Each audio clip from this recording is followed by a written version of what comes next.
Hey everyone, so today I'm going to do a review of this sample of Bulleit Rye 90 proof. This is one of those samples that I got at Total Wine in Boynton Beach, Florida, along with the Green River Full Proof that I bought. But I got a bunch of these samples. I did that as part of that video where I showed different parts of the store and the selections there. And the reason I was choosing this, aside from the fact I love these samples, it's a great opportunity.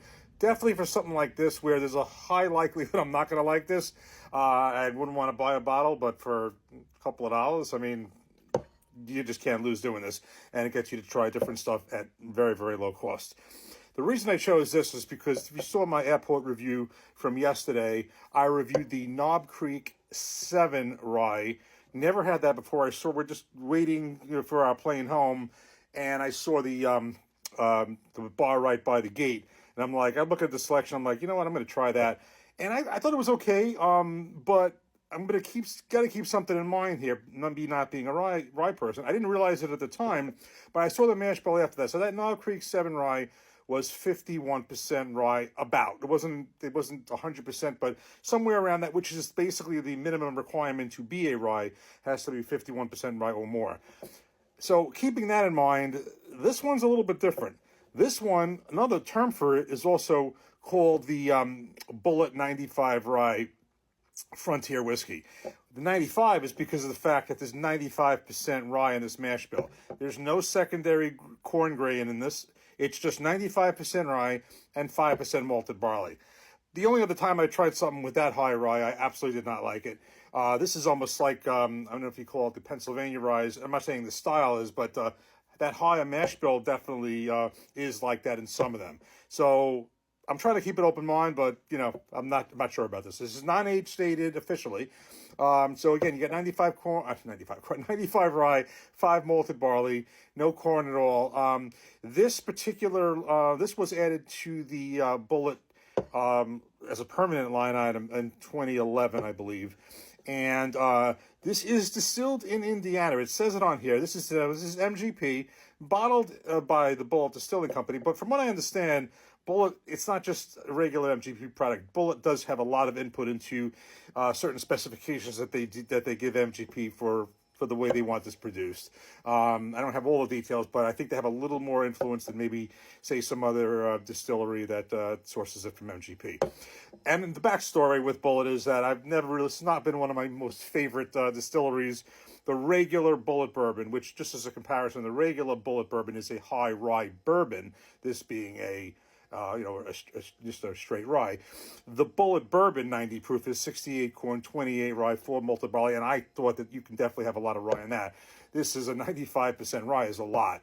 And then also I have the barrel proof by my bar, which I like better than the regular base expression, but still not thrilled about it. And the other thing just to keep in mind, I find that I do not like the Bulleit's neat, but I do find they're decent in an old-fashioned and a Manhattan. So I would probably think this would probably be better like that, but let's just bite the bullet. We got this sample. Let's try it out, put it in a glass, and see what we think. Here we go. Okay, so we got this poured up. Don't get the idea that I've become a rye guy now because I've done two ryes in 2 consecutive days. Knob Creek rye, 7 year yesterday, and this Bulleit rye 90 proof today. I'm not, but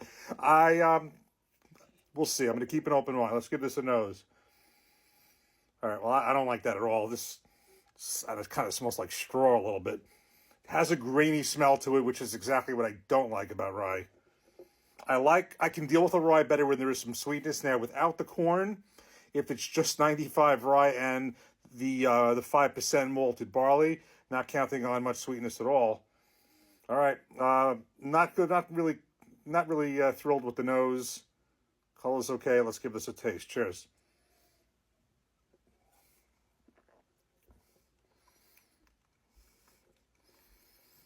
Okay.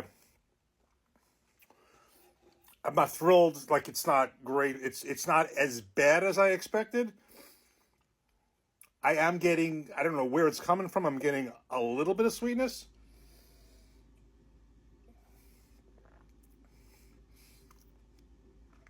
But I also get a little bit of that graininess. Calling it straw and hay isn't really a good tasting note description, but it just has a graininess to it that you would expect from a 95% rye. Does have a decent finish, I'll give you that. I do feel it here.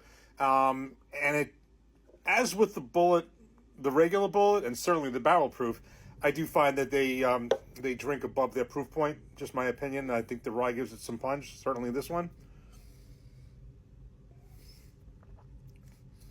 So me not being thrilled, I don't think the regular Bulleit bourbon, the signature Bulleit bourbon, is that thrilling. Would I take that? I don't know. I mean, they're kind of both okay. The barrel proof bourbon I like better than either one of these. But let's put it this way: for someone who's not thrilled with rye, who definitely was looking for, if I'm going to have a rye, would like more of the type of the Knob Creek where it's maybe just barely a rye and still a lot of corn. With no corn in this is better than I would expect. But I'm really glad it's a sample and not a bottle.